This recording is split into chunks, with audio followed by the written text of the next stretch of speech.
စမကီစကဲစီတဲ့လူတွေမင်းနေတဲ့ကိစ္စတွေတခုရှိပါတယ်ရှော့ဂရန်နဲ့ဒီနေ့စကဲထန်ကွက်မှာတော့ပေါ်နေမီလီနေတော့မှစမကီဘက်ထရီလဲဖို့တို့လေဆိုတော့ကြေးရလိုက်တာပါ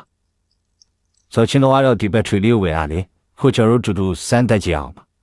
ဘက်ထရီကတော့ရှီယာ23နှစ်ဆိုရဲ့ဘက်ထရီပါဆိုဘရန်ကတော့ပန်နဆိုနီပါတခြားဘရန်ဝယ်ရင်လည်းရပါတယ်ဘက်ထရီကိုဖပ်ပြီးစမပြီးမှပါလေထိုင်လေးကိုလက်နဲ့ခွာပါမယ်ဒီဘက်ထရီရဲ့ဒီကိုဘက်ထရီဝိုင်းလေးနဲ့ခွာလို့လည်းရလို့ဒါမှမဟုတ်လည်းချွေးချင်းနဲ့ခွာလည်းရပါလေပြီးရင်ဒီလိုမျိုးဘက်ထရီကိုပြန်တက်လိုက်ရင်တော့ရပါပြီဒီတော့ရှုံမှာတော့ပတ်40ဝန်းကျင်နဲ့ဒီဘက်ထရီကိုဝယ်လို့ရပါတယ်အပြင်မှာဆိုတော့55ဘက်လောက်တော့ရှိပါတယ်ဒီစီယာ23နှစ်ဆိုရင်ဘက်ထရီကတော့ဒါဟွန်ဒါပဲဖြစ်ဖြစ်ဂျမဟာပဲဖြစ်ဖြစ်ကုန်းတော့ထွက်တဲ့ဒါစမကီနဲ့ဘင်းကျွန်တော်မြန်မာတော့ရမှုတွေမှာကတော့တုံးရတယ်